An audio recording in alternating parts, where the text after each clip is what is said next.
Hi, everyone. In this lecture, we're going to dig just a little bit deeper into research ethics so that you will know exactly how you need to follow appropriate ethical procedures for your two research projects in this class. So we're going to talk in a little more detail about the Institutional Review Board here at UT Tyler, a little bit more about applying those ethics to your research projects. So for your observational project, remember that you will conduct this one.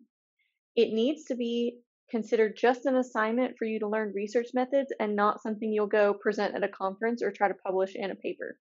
And it also must qualify as exempt from human subjects research requirements, and we'll talk about soon what those are. Similarly, your survey project is an assignment for you to learn research methods. It's not something we're trying to use to generalize and really contribute to the body of science out there. It's an exercise for you. You won't be presenting it anywhere or publishing it anywhere outside of this course. It also must qualify as exempt from human subjects research requirements, but the difference is that for this study, you will not actually conduct it. However, I'm going to ask you to still follow all the same ethical procedures as if you were going to conduct it. There are a few types of studies that can be considered exempt from human subjects research or HSR requirements. The first one is normal educational practices where we don't expect any kind of adverse impact on learning or on the evaluation of the teacher. So, for example, if I wanted to evaluate grades in two sections of a research methods course, imagine that one of them is a synchronous Zoom class and another one is an asynchronous online course with lectures through Zoom.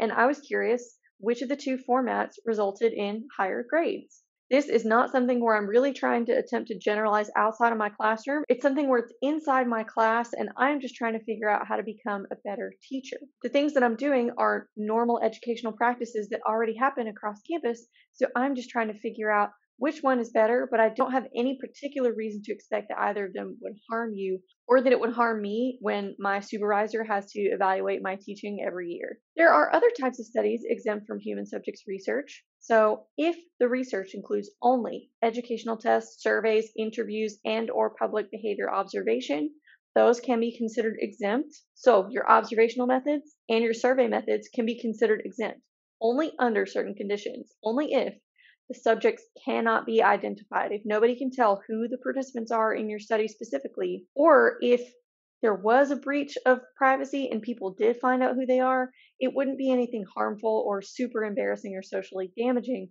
for your participants to have out there in the world. There are other categories for human subjects research exemptions, but most of them don't apply even remotely to this course, so I'm just telling you the most relevant ones. Another one is if you have benign, and that means no greater than minimal risk, benign behavioral interventions with only verbal or written responses from them, and if they have informed consent. So, this also means that subjects cannot be identified or identification would not put them at risk.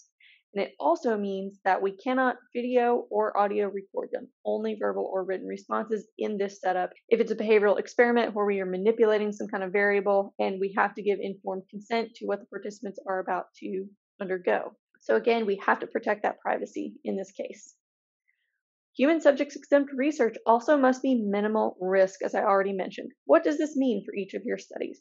For your observational study, it means do not observe any behavior that you would be embarrassed about if somebody watched you doing it. For your survey, even though you're not giving out your survey, we're still going to write it as if you were going to give it out. It's still going to be of the same quality. So you are not allowed to ask about any mental health symptoms or any other potentially really upsetting or triggering stuff. So if you're unsure whether your information might fall into this category, please let me know. That's what I'm here for. We are not writing proposals to the IRB in this class for them to review our research.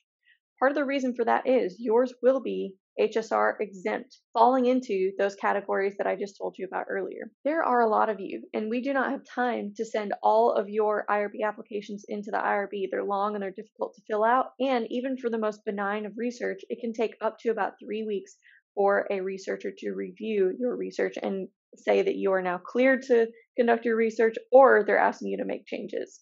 You are doing city training anyway, though, which is what you would need to do if you were to apply to the IRB to do research.